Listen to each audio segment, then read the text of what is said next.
Barbarossa bilowgii dhammaadkii rajadii Naasiga 22 Juun 1941 waa berigii go'aankii ugu xumaa ee Hitler. Howlgalkii Barbarossa weerarkii ugu balaarnaa ee abad ka dhaca taariikhda dagaalada.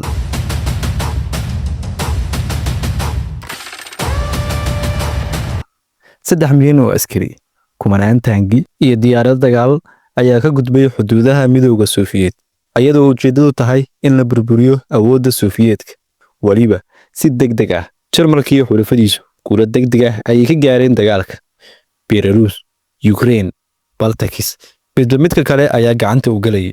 Ciidamada koofiyadda cas ee Soofiyeedku waa ay u adkeysan waayeen damacda iyo nimbilaha kulul ee sidii roobkii ugu hooranayay.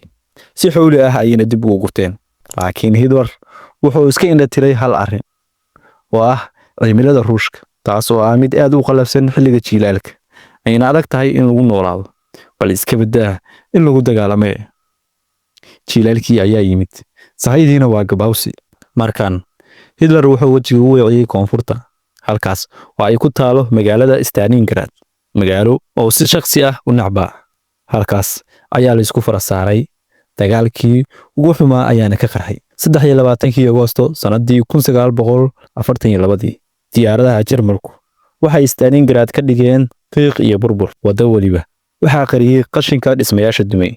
Laakiin magaaladu isma ayna dhiibin, mana ayna jabin.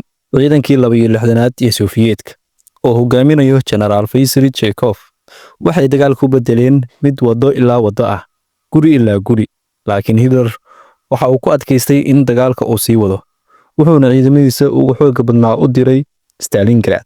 Laakiin xidigaha dagaalka way isbedeleen. Ciidankii Ruushka ee howlgalka Operation Uranius waxay hareereeyeen Jarmalkii oo go'doon ku noqday bartamaha magaalada. Jiiraal daran oo wax walba barafoobayaan qabow awgiis.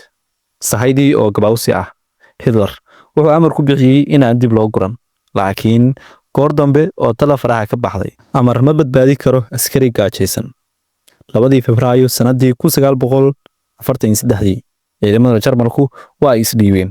In ka badan 90,000 oo askari oo Jarmal ah ayaa la qabtay Stalingrad. Waa meesha sida rasmiga ah ay riyadii Naasigu ugu burburtay. Halkaas ayaynu ku sugaynaa saaxiibayaal muddo maanta. Waa aniga Xasan Cumar ah, waxaan idin leeyahay assalaamu calaykum.